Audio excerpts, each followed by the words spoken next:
Muy buenas noches, tutor Juan Esteban Tapias y compañeros. Voy a hacer mi explicación sobre los dos ejercicios que seleccioné. En este caso, tomé el de valores independientes y dependientes. ¿Sí? Entonces, me pedían que plasmara un caso que no se pareciera. Yo soy estudiante de ingeniería de sistemas.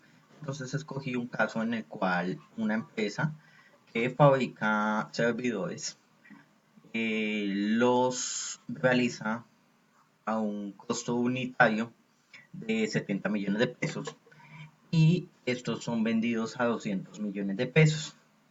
Entonces, como el primer punto me decía que cómo identificar las variables independientes, ¿cierto?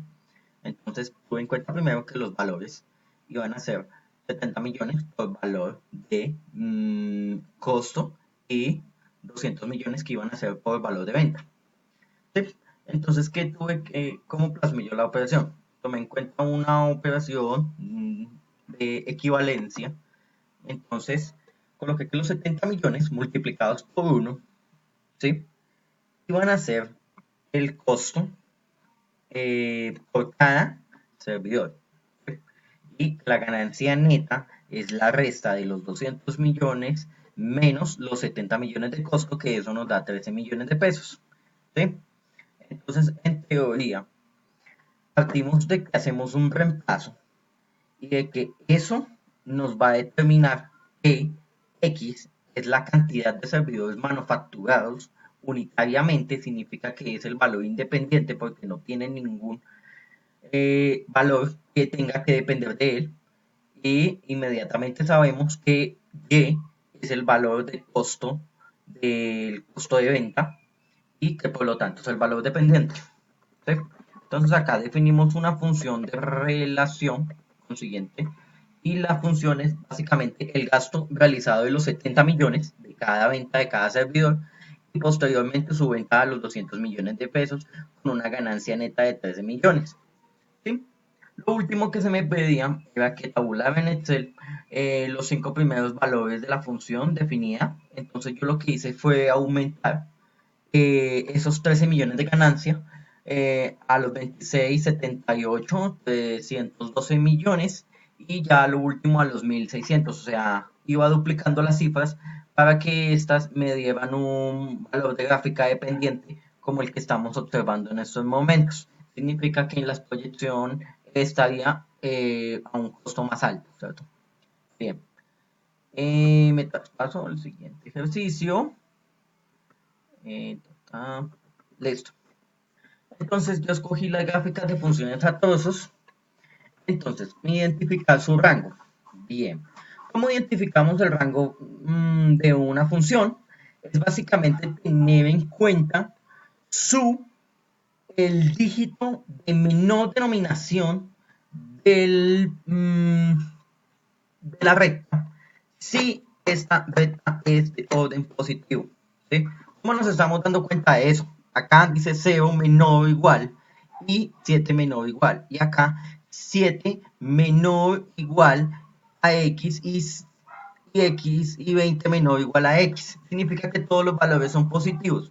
Pero entonces, como el 0 es el punto neutro de la recta, significa que de ahí partimos que el rango de la función es 0, ¿sí? Subconjunto de 20, unión de 20, disculpe. Y acá partimos del dominio. ¿Cómo es el dominio? El dominio, en mi caso, yo utilicé expresiones algebraicas y aquí las estamos viendo.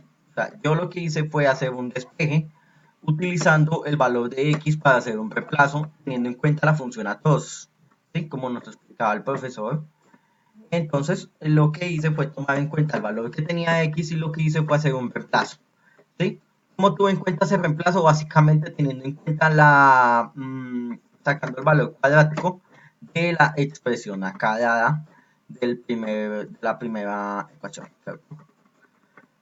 ¿Cómo lo saqué?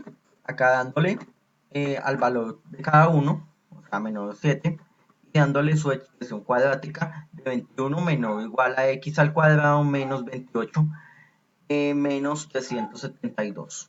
Entonces, eso en teoría, al hacer una unión completa, nos está diciendo básicamente que son menos 7 séptimos con su conjunto de 3 de 372. Entonces, en teoría, acá es donde parte el dominio de la de la función tos que se nos ha dado. Ahora, la intersección es un poco más, digamos, fácil, en teoría, porque simplemente lo único que se hace es hacer una evaluación de las funciones para poder saber sus intersecciones. Básicamente lo que yo hice fue hacer una intersección, un reemplazo de la intersección por función cero, ¿cierto? Que es de la primera función a todos los que nos dan. Cuatro, obviamente reemplazamos como nos han enseñado en las evaluaciones de funciones y simplemente reemplazamos. Como esta multiplicación va a dar un número por cero, pues simplemente colocamos la expresión de 7 y eso nos está diciendo que la intersección es de menos 7, o sea, la intersección en el eje Y. Ahora, la intersección en el eje X es la misma cosa, simplemente reemplazamos utilizando la función atosos que se nos ha dado para ese punto. Entonces acá tenemos en cuenta 4, 7 menos X, que eso es igual a 0, ¿sí? Acá ya digamos que cambia la situación y utilizamos también una expresión algebraica para hacer un despeje. Entonces despejamos a X y 4X me da igual a 7 y acá ya 4X igual a 7 cuartos. Entonces, en teoría, 7 cuartos es la intersección en el eje X. Acá lo vemos graficado en GeoGebra y exactamente ya mirándolo ahorita milimétricamente, habiendo terminado de hacer la función en GeoGebra, exactamente sí está en los 7 séptimos, aunque obviamente acá está más largo para que lo puedan observar. Esos han sido mis ejercicios escogidos para este punto. Muchísimas gracias.